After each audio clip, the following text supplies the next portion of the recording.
प्रदेश में 1 अप्रैल से गेहूं की खरीद जारी है, तो वहीं खरौंडा की अनाज मंडी में मंगलवार से गेहूं की खरीद शुरू हुई है। मंडियों में सरकारी खरीद की घोषणा हुए 7 दिन हो चुके हैं, लेकिन फसल कटाई में देरी की वजह से मंडियों में फसल की आवक कम हो रही थी। आवक बढ़ने के साथ खरौंडा मंडी में सरकारी खरीद शुरू कर दी गई है। मार्केटिंग कमेटी के सचिव चंद्र प्रकाश ने बताया कि मंडी में सभी प्रबंध किए गए हैं। किसानों को फसल बेचने और गेहूं के उठान में कोई दिक्कत नहीं होगी। मंडी आड़तियों ने भी गेहूं खरीद को लेकर किए गए प्रबंधों पर संतुष्टि जाहिर की है। खरीद शुरू हो गई है। आज पहला दिन था। सूखा माल खरीदा जाएगा एक दाना। तो क्या मंडी में क्या प्रबंध किए गए हैं? बारदाना सबको दुकानों पे भेज दिया है। किसी ने बारदाना चाहिए, फुल बारदाना। लिफ्टिंग की तो आज शाम को पता लगेगा जी। हाँ जी।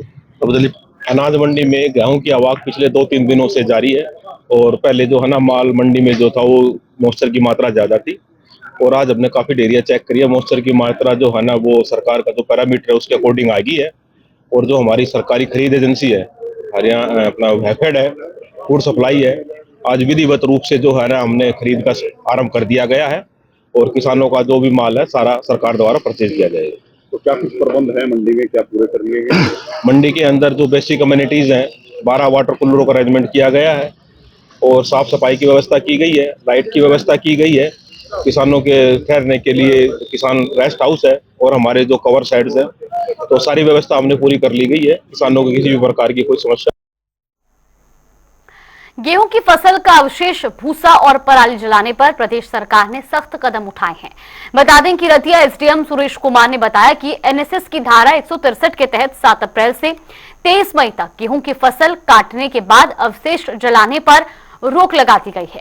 पराली पर रोक वायु प्रदूषण को ध्यान में रखते हुए लगाई गई है और पराली जलाने के मामले में प्रदेश सरकार ने 3 दमकल विभाग की गाड़ियां 24 घंटे तैयार रखी हैं। साथ ही कर्मचारियों की 24 घंटे ड्यूटियां भी लगा दी गई हैं। प्रदूषण जो गेहूं के अवशेष होते हैं उनके जलाने पर कल मैंने सब डिवीज़न रतिया में पूर्णतः रोक लगा दी है। बीएनएसएस की धारा 163 के तहत कोई भी किसान, कोई भी व्यक्ति जो गेहूं के अवशेष है वो नहीं जलाएगा, क्योंकि इनके जलाने से धुआं उठता है, वायु प्रदूषण होता है। इसके अलावा पशुओं के लिए चारे की कमी होती है।